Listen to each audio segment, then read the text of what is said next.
Back with more Avatar: The Last Airbender. This is episode 3 of season 2, or book 2, whatever you prefer. Very excited as always to carry on, especially because the last one ended off with Omashu on fire, which isn't ideal. So I imagine we're going to be focusing on that and the gang dealing with it.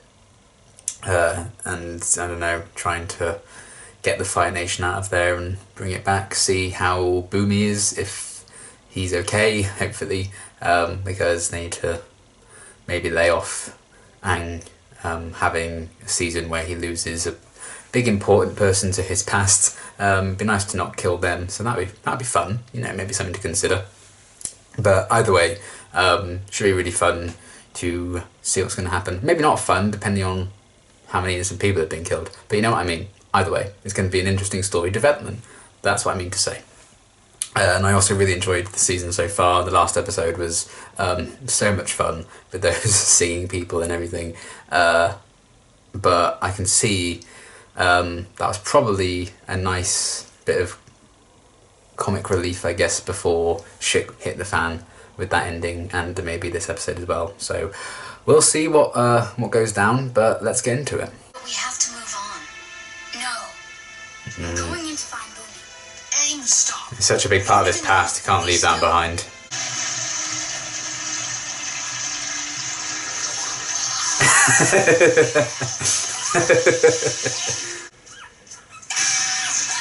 You. Ah.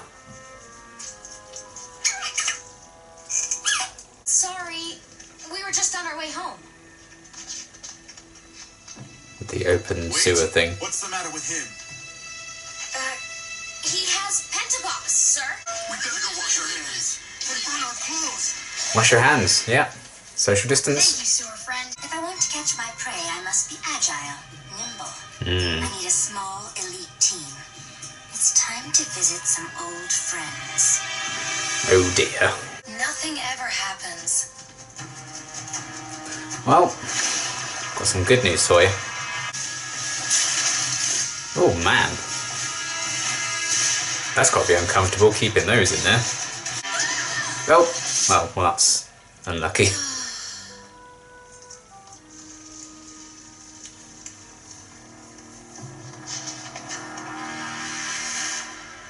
People hiding out. Our parents didn't send us to the Royal Fire Academy for girls to end up in places like this. Oh man.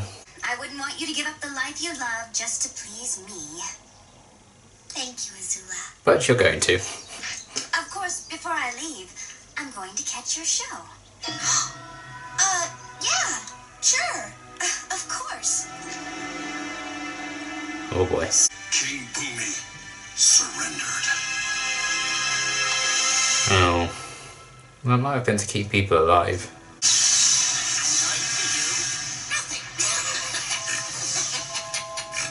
It doesn't matter now. Classic Bumi. Fighting the Fire Nation is the only path to freedom. We have to fight them at any cost. I don't know, young. Living to fight another day is starting to sound pretty good to me. Yeah, I'm with the kid. But there's thousands of citizens that need to leave. How are we going to get them all out? Suckers! You're all about to come down with a nasty case of pentapox.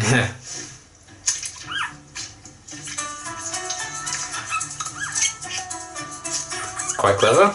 I'm not leaving until I find Bumi. Sorry, Momo. I'll feed you later. Oh. Walking Dead theme intensifies. How awful. Uh-oh. Flopsy! Oh, yeah.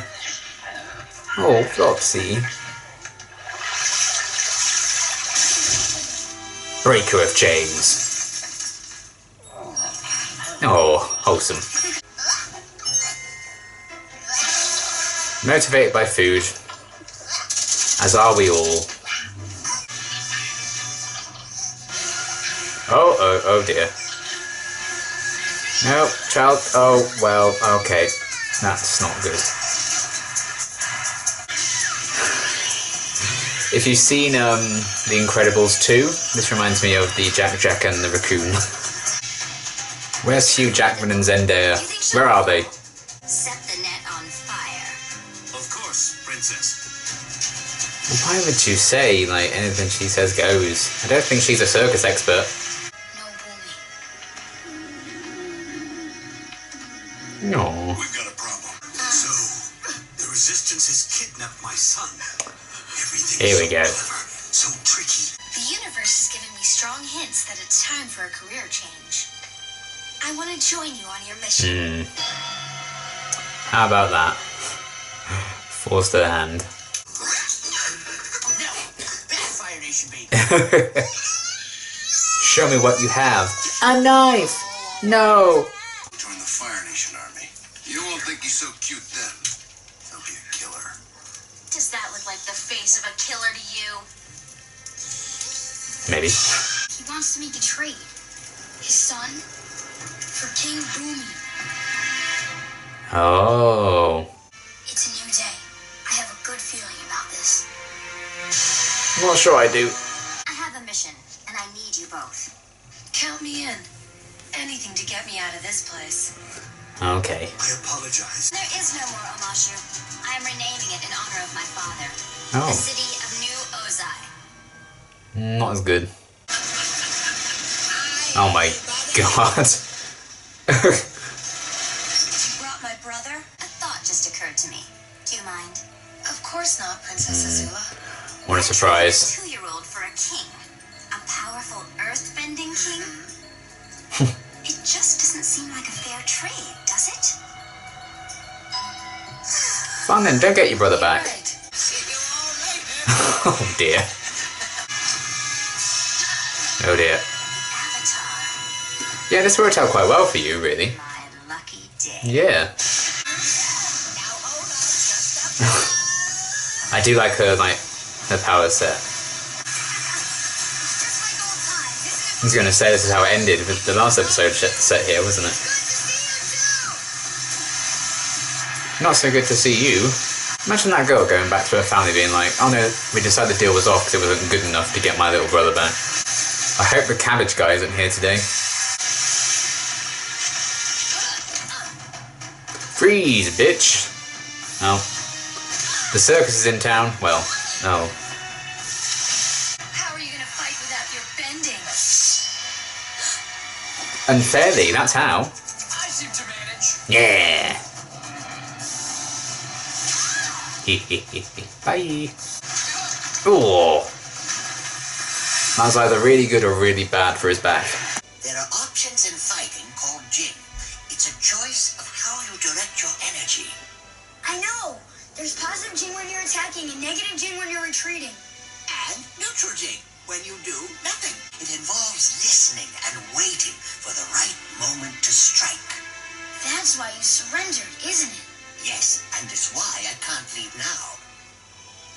Oh. I guess I need to find someone else to teach me earthbending. I'll see you when the time is right.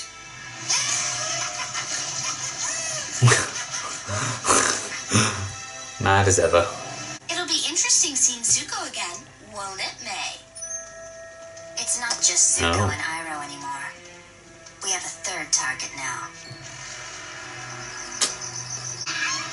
Oh.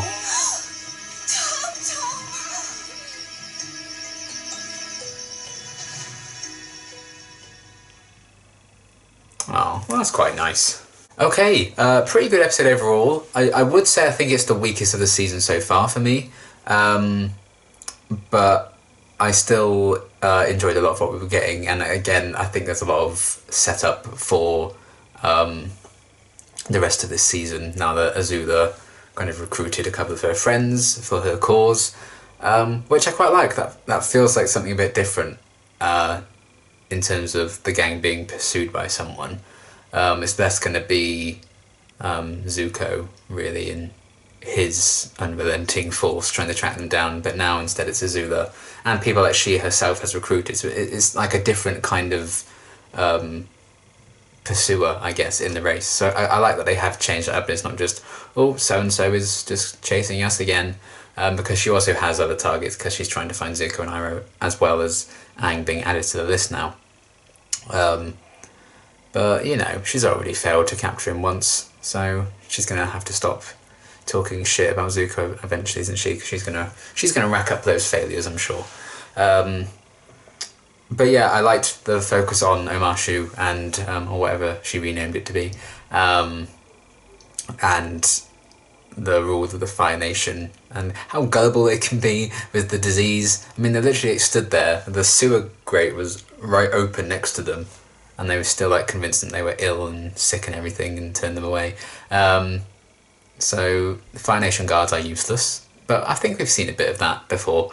And then gullible enough to just believe that everyone got infected with this like fake disease so quickly. I did enjoy them being like, oh, I think I've heard of that, because I feel that's just a very real thing people would say. Like you could say the most complicated word for a disease in the world that someone's telling you about, and you're like, oh yeah, that sounds familiar. That feels like a very real thing, so I quite enjoyed that reaction to it. Like, oh yes, I've heard of that. So that was cool, and an interesting way of getting all those people out of the city and freeing them, when they could have just taken the secret sewer tunnel again, I suppose. That was a more inventive way, and I like how they set it up with the usual kind of shenanigans with Sokka being, you know, he takes the full force of the misfortune that the gang often face. I liked the shot of Aang kind of moving the sewage away with air, Katara was doing it in the water, and then he was just getting it all. It's the joke that keeps on giving, I suppose, because it's a very good recurring gag that I enjoy, like Sokka being the brunt of all that misfortune. So I like that they then ultimately used that kind of running joke to set up a way of getting all those people underground out.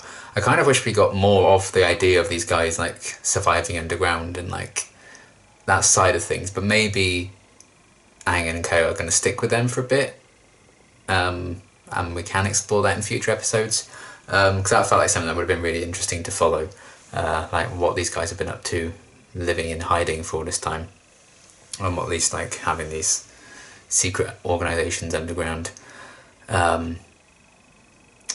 But I guess they were still kind of just casual citizens really, but to at least follow like maybe secret meetings and plannings, they were trying to orchestrate, you know, an uprising in Bumi's absence since he surrendered, and they were like, nah, I'm not going to be doing that. But it was also cool to kind of show the effects of the war through them, because a lot of them were just like, you know what, I'm just happy to just fight another day at this point. That's not, they kind of given up the idea of Omashu.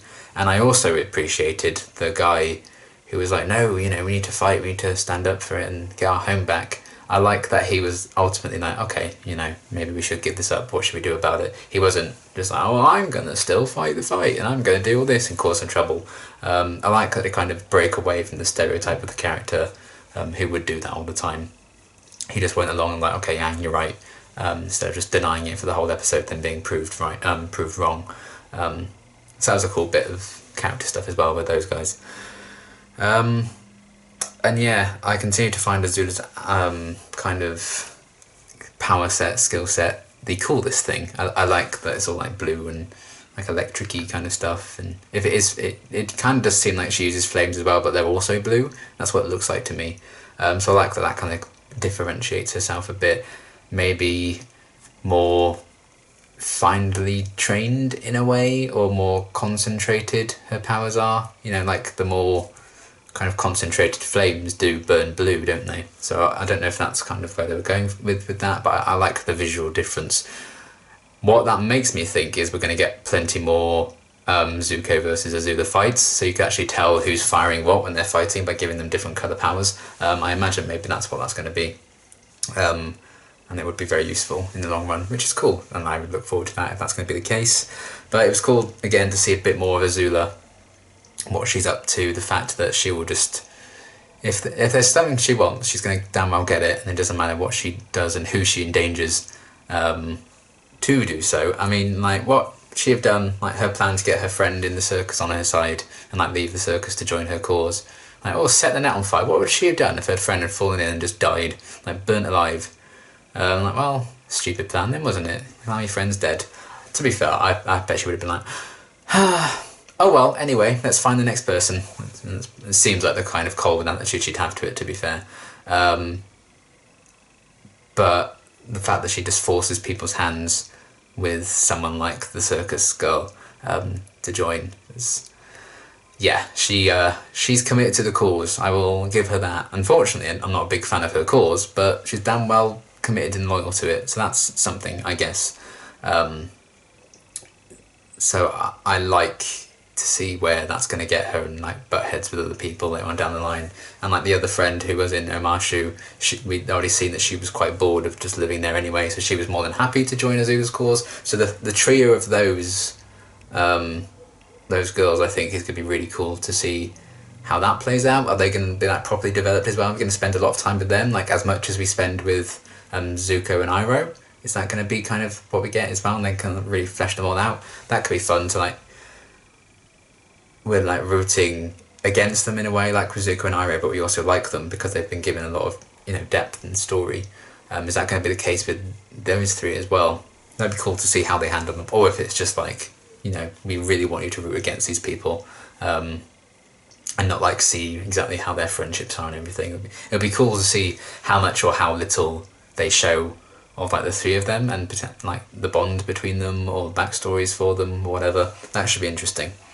So yeah, I liked all of that. I also liked Aang's sheer commitment to Bumi, because that's such a big part of the life he had before he was frozen. And one of the only things he has left, he's not going to give up on that. Even if he may have thought that Bumi was dead, he was still going to at least try and make sure. I still liked him kind of diving back into Omashu to help Bumi out, hearing he surrendered, and then the reasons for Bumi's surrender, teaching him a lesson about earthbending, which he then can take forward to whoever ends up teaching him earthbending. So while it may not be Bumi who's going to teach him all this stuff, he's kind of paved the way for it, I suppose. He quite literally could pave the way, I suppose, with his earthbending, but a bit preoccupied right now, being in a coffin and such. But I liked the idea of these different levels of what you can do, like the negative and positive and neutral kind of side to the energies you can put into things and channel into things. I thought that was an interesting idea, and I feel like with the power sets benders can all have, I actually think that makes a lot of sense. And I wonder if they're going to explore that idea through other characters like Zuko and Iroh and Azula. Like what energies do they kind of fall back on when they use their powers and such forth, or is it just solely like a properly earthbending thing? Maybe it is just that because we haven't heard about it until now, but I like that idea a lot. And every time Aang has met Bumi in season 1 and then here, he had kind of learnt something about his whole journey from him. So kind of like both the times we've seen Bumi, it's like, what is this guy doing? Because obviously there was a lot of stuff with like the trials he put Aang through in season 1, like threatening Katara and Sokka's life. Like, what is this guy doing? Then we found out, he actually was Aang's old friend, and he was showing him what he'll need to do to be ready for the journeys ahead of him and the trials and tribulations ahead. Then here you're like, why did he just surrender? So I just figured it would be to keep more people safe, because if they fight back, more people are going to die in the war, aren't they? If they surrender, they might still be prisoners, yes, but at least they'll be alive. So kind of thinking of his people there. But I like the idea that you're like, well, what's he doing now? What's he doing that for? And he does have his reasons for it, and he's very calculated and actually very intelligent. And I think a lot of his oh, I'm so crazy and I'm mad is definitely very much put on so people underestimate him, and I quite like that, because he is just waiting for the right moment to strike, and he's not revealing too much about his power set, because they think he can't use his powers when he was in that coffin thing, but he actually can. If his head's out, he can still kind of do stuff, but he was waiting until the right moment to actually use that. So I like the sheer intelligence that Bumi has, but they don't demonstrate it, and I think he purposefully doesn't show how capable he can be in order to worm his way out of things, and the amount of patience he must have to try and reclaim his home. It'd be cool to revisit that and see if he can win Omashu back, if he finds the right moment to strike with his neutral energy and stuff. That'd be fun. But I like everything we kind of learned from him, and just to see him again. It's cool for continuity stuff to see, as I've always mentioned, what I like about the show, seeing some of the lesser characters come back time and time again. So that was all very well and good. I liked everything with that. And it is fun to see Aang have like this old friend and this person that he knew way back when, 100 years ago. He can still have like relationships with them. That's really fun. So I liked that a lot.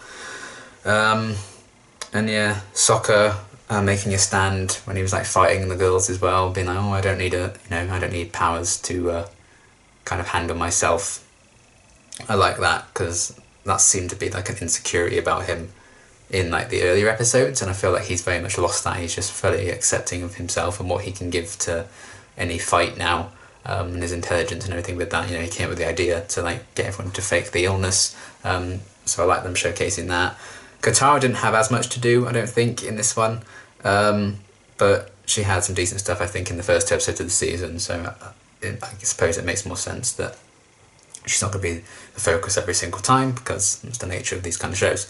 So yeah, I liked everything with that as well. Then Momo and the kid, iconic, they're more iconic duo. I really like Momo, and I'm glad when Momo and Appa both get like some big moments to shine. I think Appa had quite a few of those in the last episode, so it's fun to see Momo get a bit of that as well, a bit of an action sequence there, and just the crazy circumstances that led to the kid going missing, and that raised questions like, well, he may be an adorable little baby now, but in years to come, he'll be a cold-blooded killer. Speaking again to, what it is like. People don't ask to be born into a certain kind of nation, and they're kind of made that way. As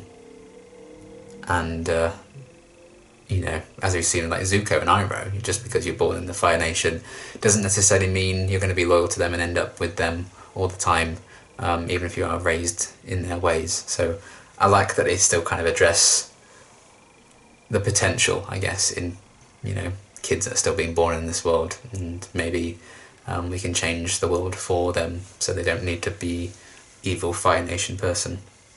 But they also showcased with the Fire Nation people, like that family who are worried sick about the kid, they still have a lot of love for their own people, and there are still like decent-ish people out there.